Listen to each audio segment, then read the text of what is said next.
Hola, buenos días, mi nombre es David Scores, bienvenidos a mi canal y hoy vamos a tratar en este vídeo un tema que es muy interesante sobre la forma, tamaño y fronteras del universo.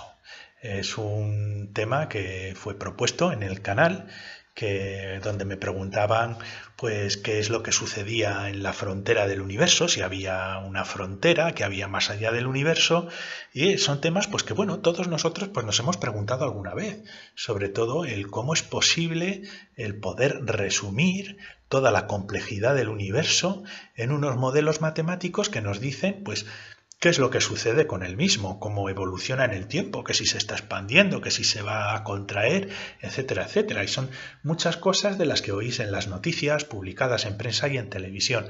Entonces yo creo que es importante tratar este tema, pero tratarlo de una manera didáctica, pero sin perder rigurosidad.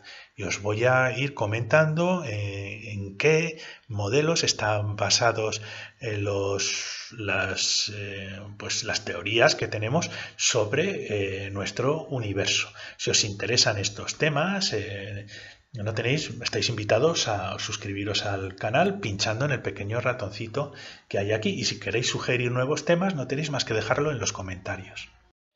Muy bien. Entonces, ¿cómo es posible que podamos definir toda la inmensidad del universo, su tamaño, cuántas galaxias hay y sobre todo la evolución del universo? Seguro que habéis oído muchas noticias de si el universo sigue así, vamos a desaparecer, o va a haber un Big Crunch, o va a volver a ser un agujero negro. Y uno se pregunta muchas veces, ¿pero esto es verdad? Esto realmente lo podemos decir con nuestras capacidades tan limitadas muchas veces para estudiar algo tan inmenso como el universo. Pues bueno, yo os voy a proporcionar las bases sobre los conocimientos actuales del universo y su evolución, y vosotros pues podéis haceros vuestra podéis sacar vuestra propia conclusión sobre el tema. En primer lugar, ¿cuál es el procedimiento para que podamos modelar de manera matemática la totalidad del universo? Ya veréis que no es tan complicado. Por supuesto, pues hay que hacer observaciones. Hay muchos científicos que están observando el universo en una dirección, en otra dirección, estudiando galaxias, cuásares, agujeros negros, y todas esas observaciones nos dan información sobre las características de muchas zonas del universo, su temperatura, su composición, la velocidad a la que se están moviendo los objetos.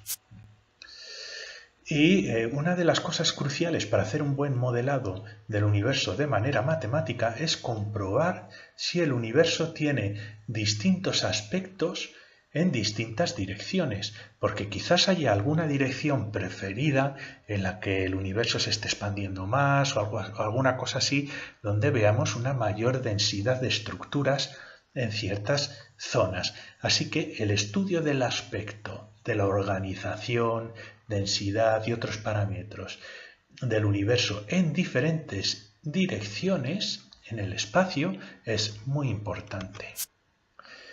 Otra cosa importantísima fue la ley de Hubble, el hecho de que se descubriera que el universo está en expansión. Os voy a dar unas pinceladas sobre cómo se llegó a esta conclusión, pero la ley de Hubble es totalmente fundamental para poder definir la dinámica del universo y hacer predicciones sobre su tamaño y cuál va a ser su evolución final, o si existe una frontera en el universo.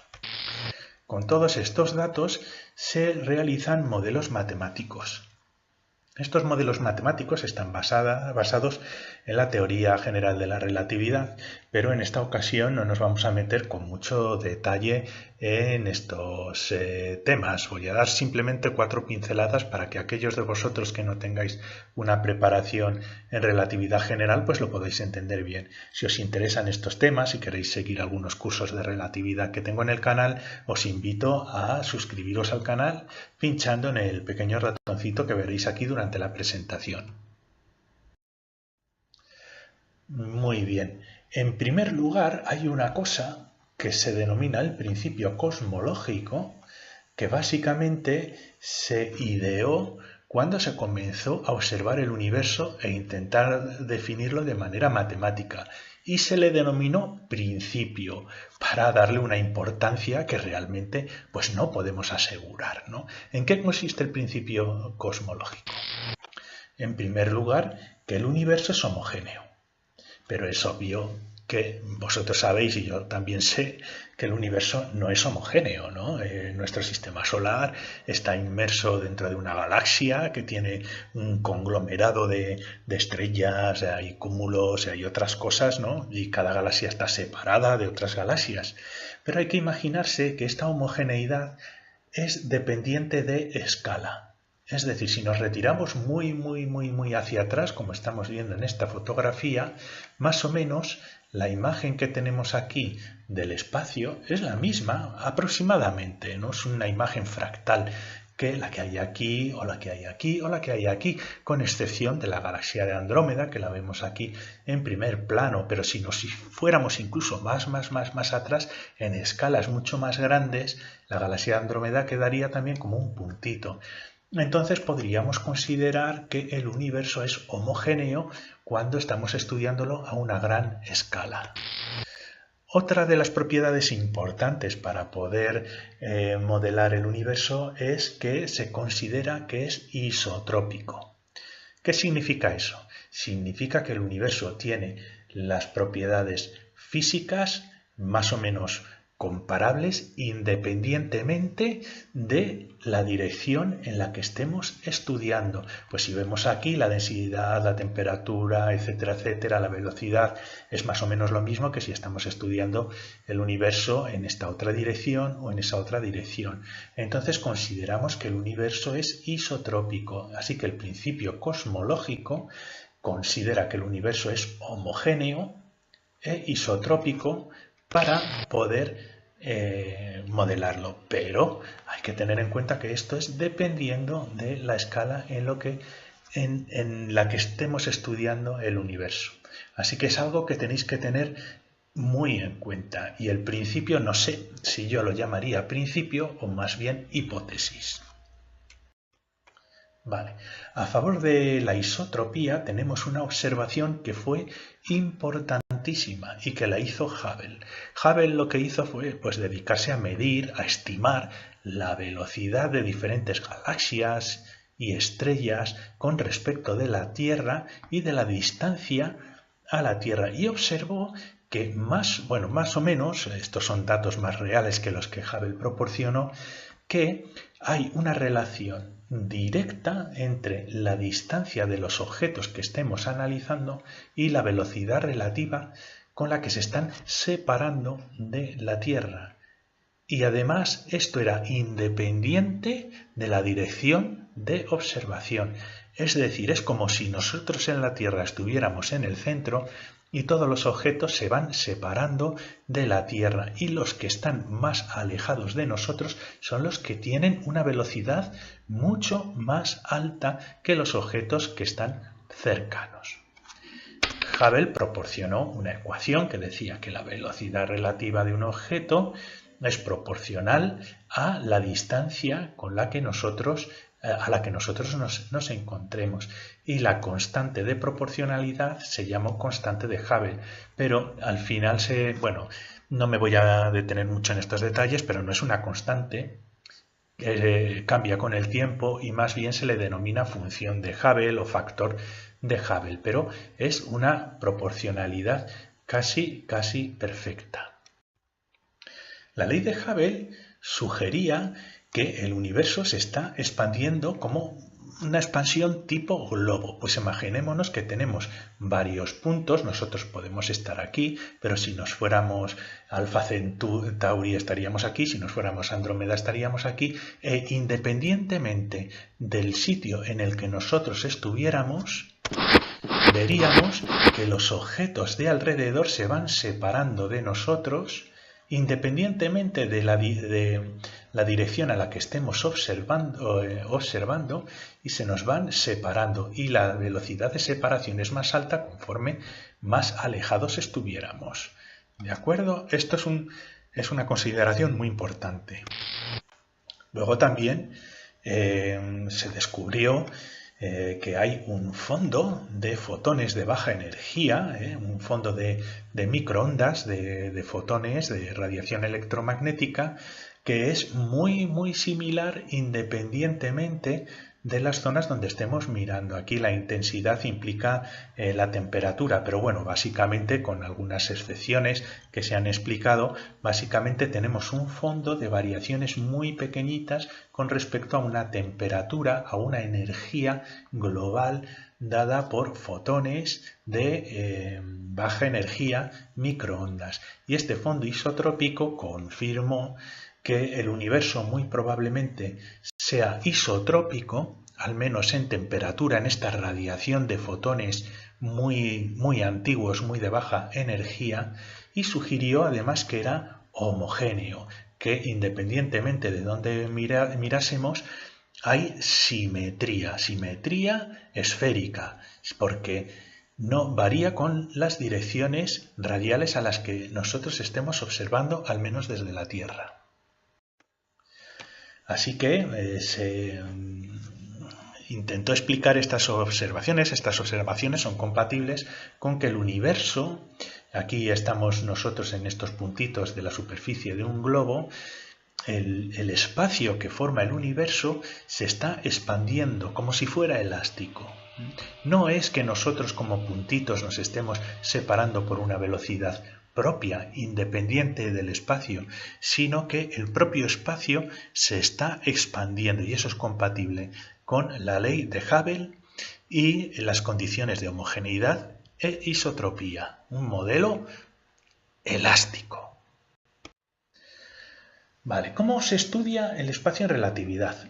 Esto es un pequeño recordatorio para aquellos de vosotros que estéis siguiendo el curso de relatividad en mi canal, pero bueno, es únicamente una diapositiva para recordaros cómo se estudia el espacio en relatividad y que lo podamos aplicar al modelado del universo. Bueno, pues tenemos aquí nuestro espacio con las coordenadas X, Y y Z, cartesiano, normal y corriente, y podemos plantar dos puntos dentro de nuestro espacio, ¿no? Y aquí, como Albert nos dice, podemos establecer una distancia entre dos puntos.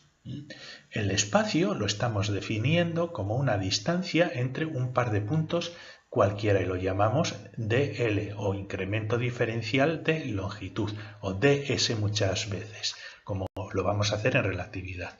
Y bien, esta distancia la podemos descomponer en sus componentes en el eje X, aquí en el eje Y, aquí y en el eje Z. Podemos descomponer esta distancia entre dos puntos cualquiera del espacio en los componentes X, Y y Z, de tal manera que el espacio nos cumple el teorema de Pitágoras, que esta distancia al cuadrado, la llamamos ds, de distancia espaciotemporal en relatividad, es igual a la suma de los cuadrados de estos intervalos de distancia.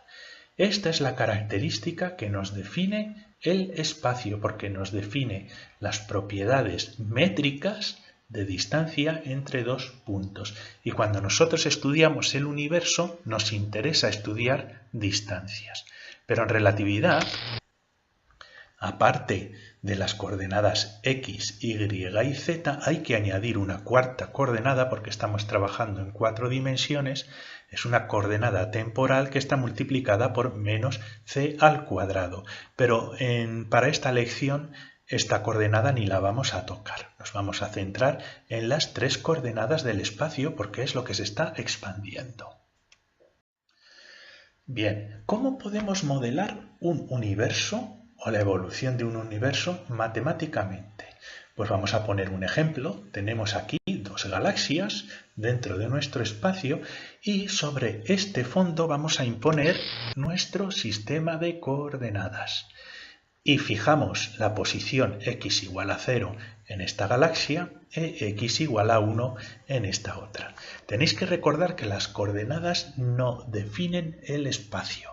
Las ponemos nosotros para describir movimientos de manera matemática. Son un mapa que nos mapean los puntos del espacio a números con los que podemos operar. Bien, pues tenemos que hemos establecido estas posiciones para las dos galaxias y, bueno, el intervalo entre estas dos posiciones pues lo ponemos como una unidad, por ejemplo, ¿no? Bien, imaginémonos que ahora observamos estas galaxias con el tiempo y la galaxia azul pues se nos va moviendo y se nos desplaza en esta posición. Y decimos, vale, de acuerdo, ahora su posición en nuestro sistema de coordenadas es x igual a 3.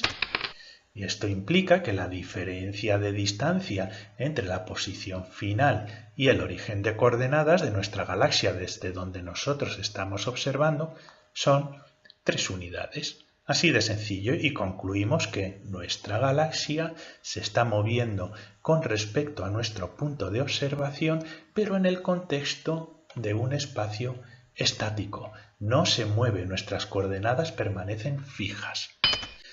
Pero la ley de Hubble, como ya he comentado antes, no es compatible con esta descripción, porque hemos visto que los objetos, independientemente de la dirección en la que estemos observando, se alejan con una velocidad que es dependiente de la distancia con respecto al punto de observación. Con lo cual, la única manera de explicarlo de una manera sencilla es pensar que este espacio que hay aquí es flexible, que es como la superficie de un globo, y es el espacio el que se está generando, y como nuestros objetos están en el espacio, se mueven, son comovientes, no sé si se dice así, comoving, ¿no?, con el espacio.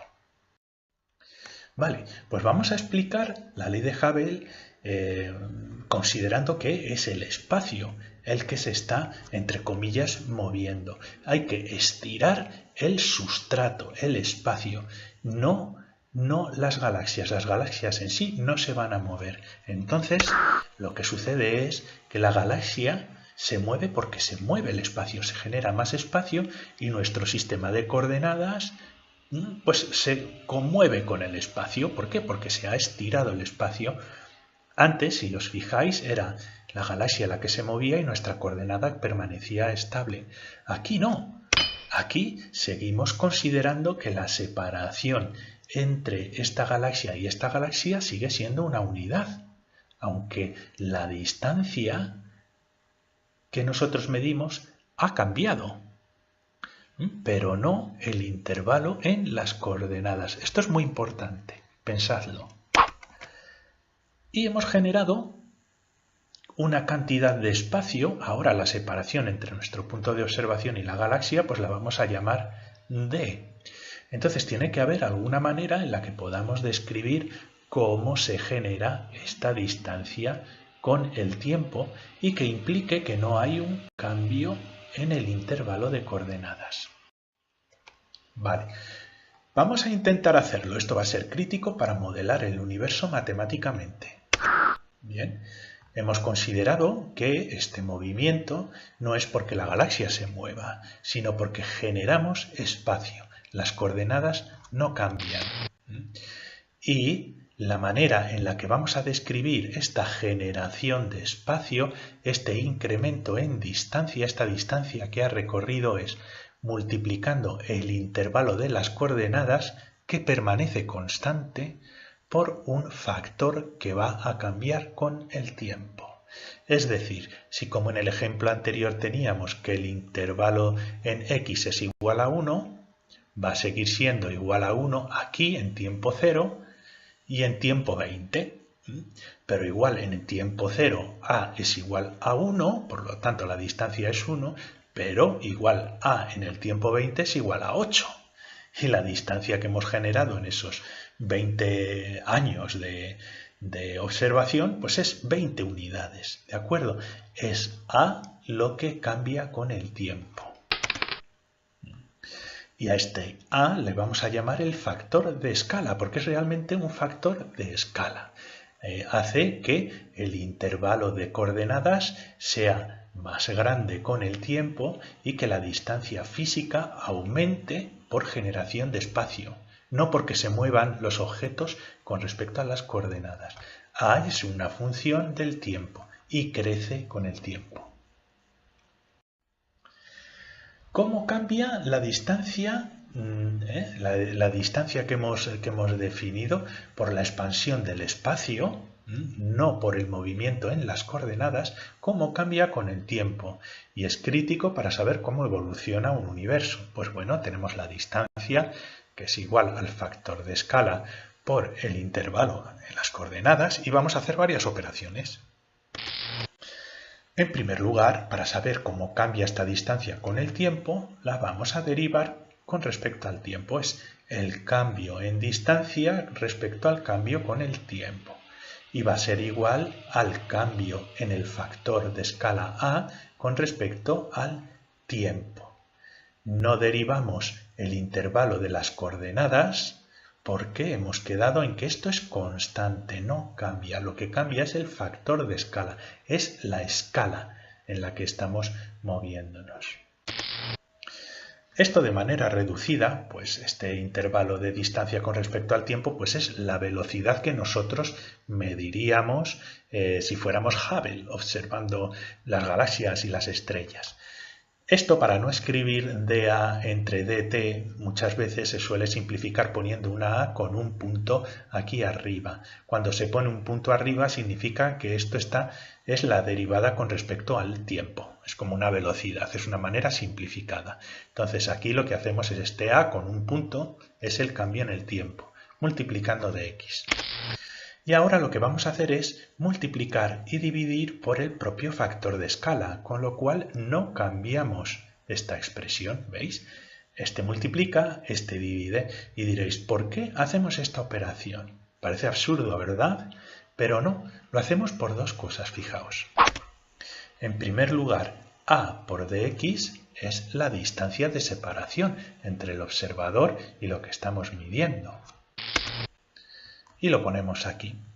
Y la división entre el cambio del factor de escala con respecto al tiempo entre el propio factor de escala es una manera de calcular una velocidad relativa sin unidades, ¿veis? Bueno, sin unidades es segundos a la menos 1. Pero fijaos, es una manera de relativizar este factor.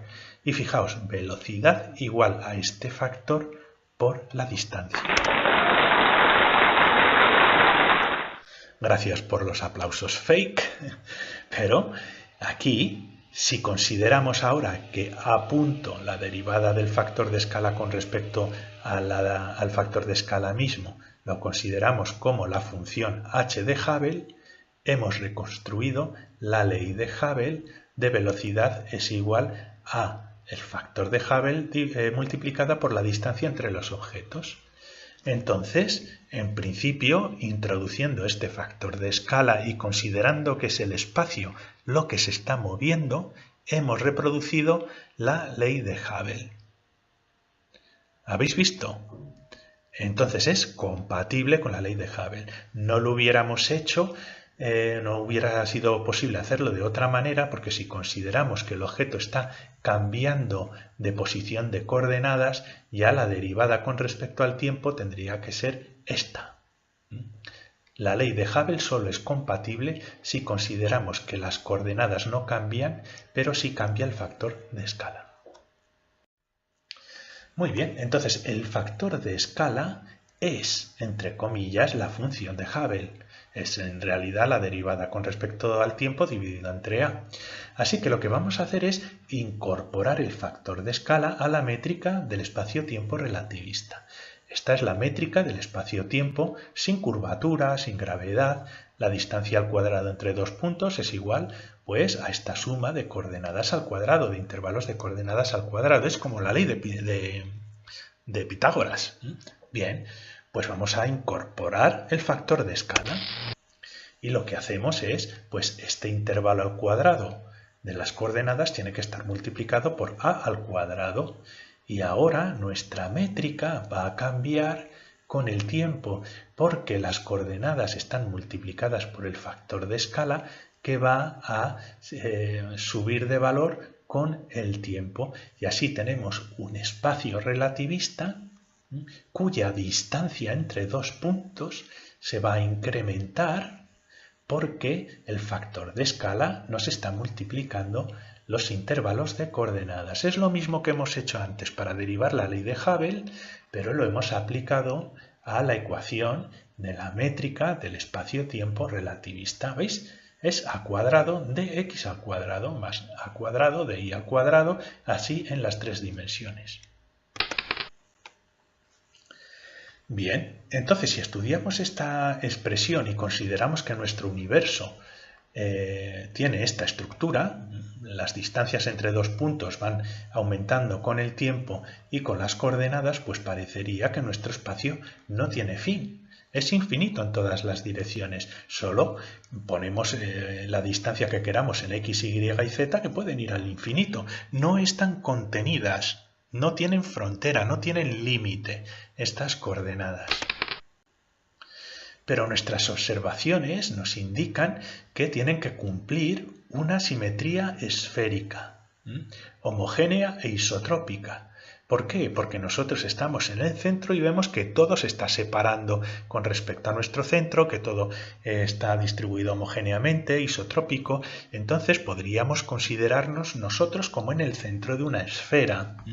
Tiene simetría esférica. Nuestras observaciones del universo indican que hay simetría esférica. Entonces podemos, está justificado, transformar esta métrica en coordenadas cartesianas a coordenadas esféricas. Muy bien, pues hagamos un cambio de coordenadas desde las cartesianas a las esféricas. Estos son los ejes x, y y z y tenemos este punto de aquí y queremos cambiar las coordenadas x, y y z de este punto por proyección a un sistema de coordenadas esféricas.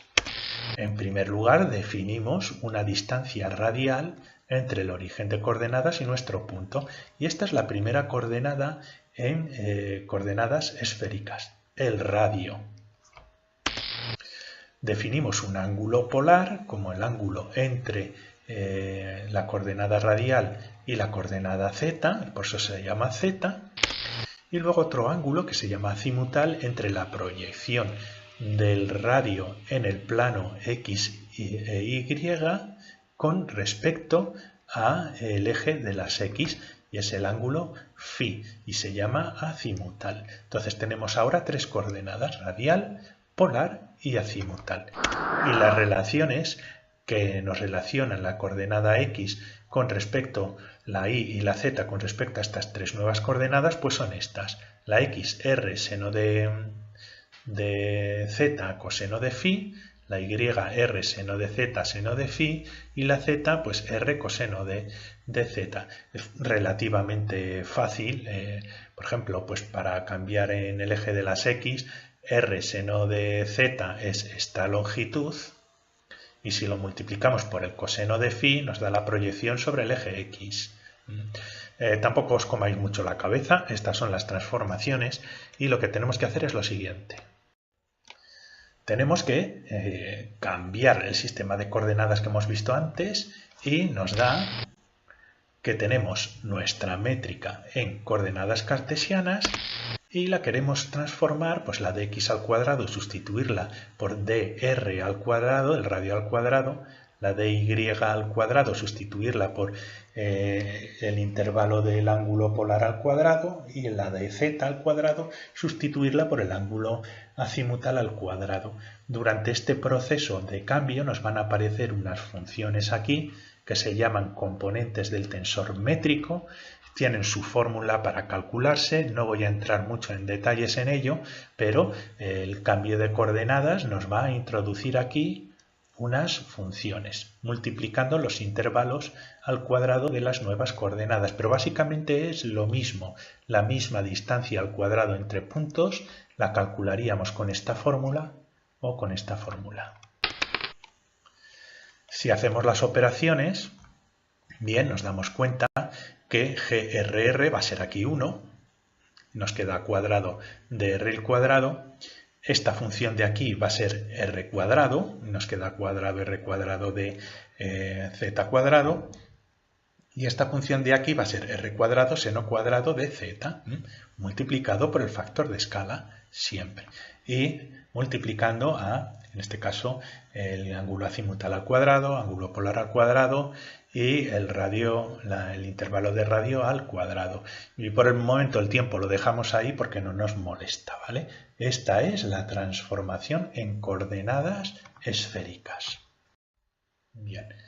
Vale, ahora lo que podemos hacer es operar la expresión anterior y lo que hacemos es factorizar a cuadrado y r cuadrado en las funciones que multiplicaban las coordenadas polares al cuadrado y azimutales al cuadrado. Y nos queda esta expresión tan bonita, fijaos. Nos queda a cuadrado r cuadrado y nos está multiplicando esta relación aquí, el intervalo en el ángulo polar al cuadrado más el seno cuadrado del ángulo polar por el intervalo al cuadrado del ángulo azimutal. Quizás no reconocéis qué significa eso, pero esto de aquí es la métrica, son las relaciones de distancias entre dos puntos en una esfera de radio 1, de radio unidad. ¿De acuerdo? Esto de aquí es la métrica de una esfera y normalmente se suele dar, como es en diferencial, es un diferencial de métrica, pues como un diferencial de omega cuadrado. ¿De acuerdo? Esto implica una esfera de radio 1 y está multiplicado por el radio que tiene nuestro universo en estos momentos y por el factor de escala. Esta esfera unidad está multiplicada por el factor de escala al cuadrado y por el radio al cuadrado. ¿Y qué significa eso? Pues tiene mucha implicación, porque el universo en este modelo, esto es un modelo de expansión del universo por un factor de escala, es una esfera unidad, nuestro universo es una esfera que está multiplicado por el radio r, que crece con el tiempo por el factor de escala. Pero ya nos ha colocado esta expresión un límite al universo. Nuestro universo está limitado por un radio y conforme va creciendo, va pasando el tiempo, ese radio de nuestro universo va haciéndose cada vez más grande. Pero así como en la métrica en coordenadas cartesianas no nos daba ningún límite, al imponer las características de simetría, isotropía, homogeneidad y la ley de Hubble, nos sale que la métrica corresponde a una esfera de radio creciente con el tiempo por un factor de escala. Así que el universo sería una esfera en expansión, sin curvatura intrínseca. ¿Eso qué significa? Que aquí no estamos considerando los efectos gravitatorios de las cosas que están en el universo. ¿De acuerdo? Esto sería ya para un curso de cosmología, que igual lo comenzaré a hacer en su día. Esta es una lección introductoria bastante buena. Pero, en fin, consideramos que el factor de escala A es igual a 0 en tiempo 0. Podemos considerarlo. El origen del universo. ¿De acuerdo? Si consideramos que en el tiempo 0 de nuestro universo el factor de escala era 0, no existiría. No tendríamos distancia en la métrica. ¿De acuerdo? Tendríamos una singularidad. No existen dos puntos separados, existiría un punto sin dimensiones. ¿Vale? De acuerdo con este modelo, el origen del universo sería un punto sin dimensiones. ¿Y qué es lo que sucede con el tiempo? Con el tiempo postulamos que el factor de escala A va creciendo. Hay algo en el origen del universo que hace que el factor de escala de repente comience a incrementar su valor. ¿De acuerdo? Y nuestro universo se expande como una esfera de radio AR, y como es una esfera de radio AR, va creciendo con el tiempo, se va expandiendo. Y de acuerdo con la métrica, cualquier cosa que esté fuera del radio de curvatura de nuestro universo esférico no existe, porque no está definida en la métrica. Eso no significa que en la realidad, si nuestro universo está creciendo, pues yo no puedo asegurar que no haya otra cosa fuera del universo, ¿no? Pero matemáticamente, en el modelo en el que hemos trabajado, que hemos propuesto en este modelo. No tiene sentido hablar de algo fuera del universo con una R superior a este valor porque matemáticamente en nuestra métrica no está definido. Entonces, la pregunta, ¿podemos entonces observar los límites del universo hoy en día? Si está creciendo con el tiempo y es una esfera, etcétera, etcétera. Bien, pues aquí nos encontramos un problema. Tenemos un problema derivado de la propia ley de Hubble. Fijémonos otra vez las galaxias y el espacio va a expandirse y se nos van a separar las galaxias. Y puede llegar un momento en el que ambas galaxias estén tan separadas que por la ley de Hubble la velocidad de separación de las galaxias porque se está generando espacio llegue a ser a la velocidad de la luz y superarla. Porque en este modelo se puede superar la velocidad de la luz. No estamos hablando de un desplazamiento de una partícula en un espacio relativista. Estamos hablando de la expansión del propio espacio relativista. No hay nada que evite que el propio espacio-tiempo se expanda a velocidades superiores a la de la luz. ¿De acuerdo? Entonces, pues puede haber una distancia entre estas dos galaxias que supere la velocidad de la luz. ¿Y eso qué significa? Que si esta galaxia ahora se está moviendo porque el espacio se mueve a una velocidad superior a la de la luz, un fotón emitido de esta galaxia hacia nosotros no nos llegará nunca, porque está fuera de nuestro cono de luz. Si queréis saber qué significa eso, podéis ir a la lección El cono de luz dentro del curso de relatividad especial y general de Einstein que tengo en el canal. Bien, pues calculemos esta distancia, porque esta distancia es una frontera. Si las cosas si están más lejos de esta distancia, no seremos capaces de observarlas nunca. Bien, pues pongamos velocidad es igual al factor de Hubble por la distancia. Bueno, pongamos C, factor de Hubble por la distancia, despejemos distancia. Y la distancia es igual a la velocidad de la luz dividida entre el factor de Hubble. Y conocemos los valores numéricos estimados hoy en día. Esta es la velocidad de la luz. El factor de Hubble, 70 km por segundo por megaparsec. Un parsec es aproximadamente 3 años luz, más o menos, de distancia.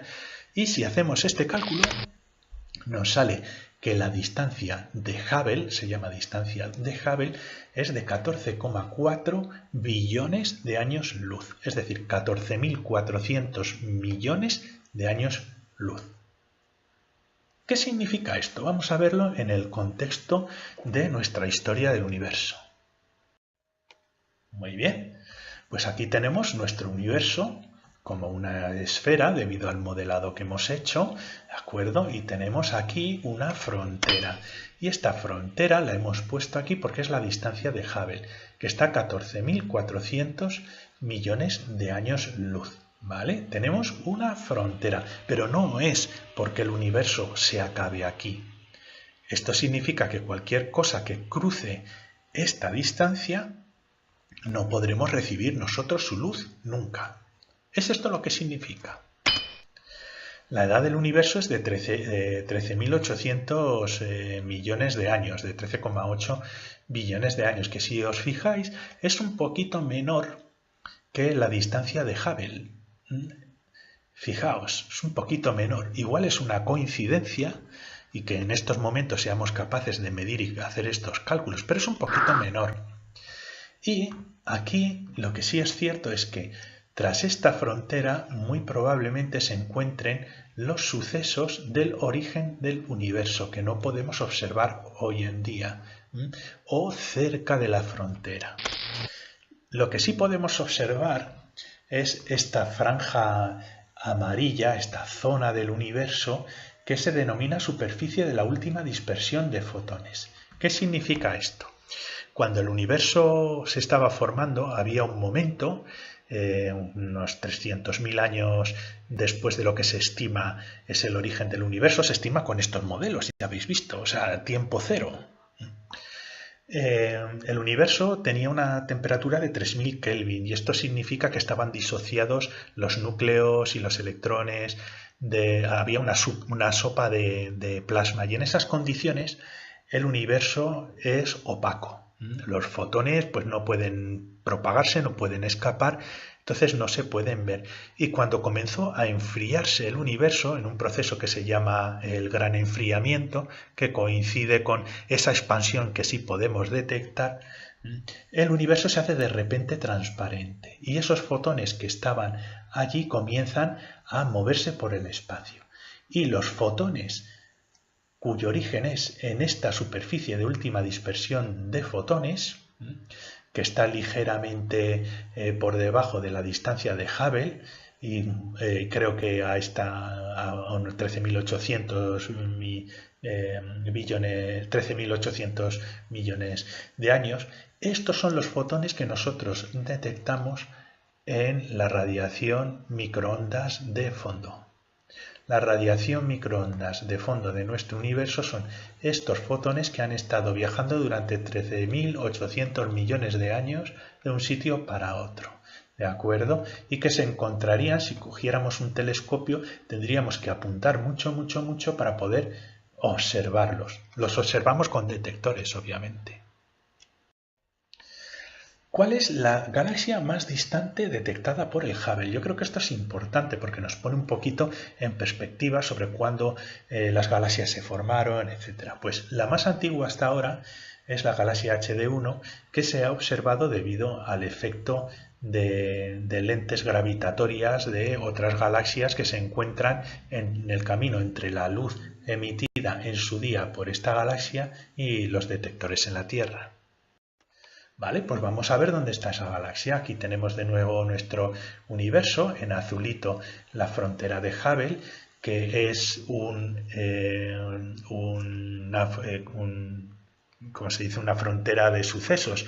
Es como en un agujero negro que tenemos esa frontera de sucesos, donde cualquier cosa que salga afuera ya no la detectamos. Pues esta frontera que hay aquí es también como un horizonte de sucesos parecido a un agujero negro y está determinada por la distancia de Hubble. Pues bien, la galaxia más antigua detectada hasta el momento está situada aquí, un poquito más tarde de la última dispersión de fotones y a una distancia de 13.500 billones de años luz. Obviamente está por debajo de la distancia de Hubble, porque si no, no la hubiéramos detectado nunca, ¿vale?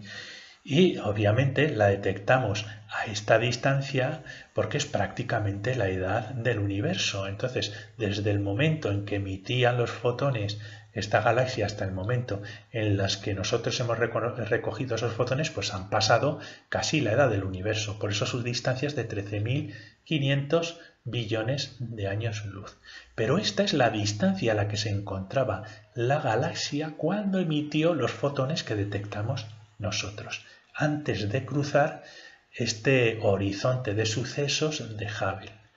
Se estima, debido a la expansión del universo, o sea, el factor de Hubble lo conocemos, pues se estima que esta galaxia está ahora a una distancia de 33 billones de años luz, con lo cual esta galaxia actualmente ha traspasado este horizonte de sucesos cosmológicos, se llama horizonte de sucesos cosmológico, y ya los fotones que emita esta galaxia hoy en día no nos van a llegar nunca.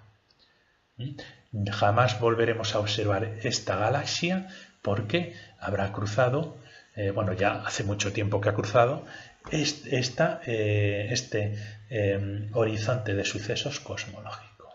Es muy interesante, ¿eh? ¿No creéis que es interesante? La última dispersión de fotones se produjo 379.000 años después de lo que se estima era el origen del universo. que tampoco se conoce muy bien, podía haber existido para siempre, o sea, durante un tiempo infinito hasta que comenzó a expandirse, o sea, es un misterio, porque no somos capaces de ver mucho más tarde de esta superficie, el universo era opaco. Y ahora se estima que lo que pertenecía a este suceso de horizonte, si queremos ver más allá, cosas más antiguas, ahora mismo estaría pues a 44 billones de años luz, con lo cual no seríamos capaces de ver nada que se emita en estos momentos y que perteneciera a esta frontera, esta superficie de la última dispersión de fotones. ¿Cuáles son los parámetros actualmente aceptados sobre la estructura del universo, básicamente? Bueno, pues se considera que es esférico, debido a las razones que ya hemos comentado en esta presentación, incluidos el modelo, isotropía, homogeneicidad, la ley de Hubble, el modelado de la métrica relativista como lo habéis visto, en coordenadas esféricas, etcétera, etcétera. Y se calcula que tiene un diámetro de 93 billones de años luz, que tiene ese diámetro hoy en día debido a la expansión de Hubble. O sea, no vamos a ser capaces de ver qué es lo que sucede en esa frontera del universo hoy en día porque ya ha traspasado lo que era nuestro horizonte de sucesos cosmológico de Hubble. Se calcula que tiene 2 trillones de galaxias, aunque estos valores van cambiando con el tiempo conforme más mediciones tenemos de lo que hay dentro del universo. La temperatura es de unos 3 Kelvin, 2,7 Kelvin, y corresponde a la energía de los fotones de la radiación de fondo microondas, de los fotones de la última dispersión de fotones tan famosa, ¿no? Así que esta temperatura viene dada por esa radiación de microondas. Y el tamaño real, pues, es francamente desconocido. Estas son las estimaciones que se hacen, pero la realidad es que nadie lo sabe. ¿La evolución del universo? Bueno, el factor de Hubble ha ido cambiando con el tiempo. Eso necesitaríamos unas clases de cosmología para explicar por qué ha ido cambiando con el tiempo. Nadie nos asegura que este factor va a permanecer con el valor que tiene actualmente, en el que se está acelerando la expansión del universo. Todo depende de la cantidad real de materia que hay aquí, de materia oscura que no tratamos en estos momentos, de qué pasa con la energía oscura. La energía oscura es lo que hace que el universo se expanda, le da esa elasticidad al espacio-tiempo. Así que, como veis, hay más incertidumbres que otras cosas. Las noticias que muchas veces veis publicadas en prensa o que aparecen en la televisión son noticias que están basadas en modelos matemáticos un poquito más refinados que los modelos que os he enseñado aquí, pero son básicamente muy parecidos. También incorporan la curvatura intrínseca, etcétera, etcétera, pero vamos, las modificaciones son mínimas. Pero son modelos basados en asunciones, en hipótesis, y bueno, pues veis de todo. Hay un universo paralelo con un tiempo negativo, hay un agujero de gusano que no sé qué, o se forman universos a partir de un agujero negro. Vamos a ir con la realidad. La realidad es que desconocemos muchos datos, desconocemos muchos parámetros. Tenemos unos modelos matemáticos que, a grosso modo, nos dan una idea de lo que está sucediendo y la escala a la que está sucediendo, pero hay muchas cosas que desconocemos. Bueno, yo espero que os haya gustado esta presentación. Si queréis, me podéis sugerir cosas de las que pueda hablar, temas que penséis que son de vuestro interés. También me han sugerido otro tema para hablar sobre la naturaleza del espacio y qué es el espacio vacío, que también generaré una presentación, pero yo espero que os haya gustado. Ya habéis visto que es una presentación que tiene mucho de didáctico, pero sin perder rigurosidad. Hemos metido algo de matemáticas y aquellas matemáticas necesarias para explicar los modelos del universo. Así que si os gustan estas cosas y estos temas, pues os podéis apuntar al canal y hacerme también sugerencias. Pues muchas gracias por vuestra atención y hasta la próxima.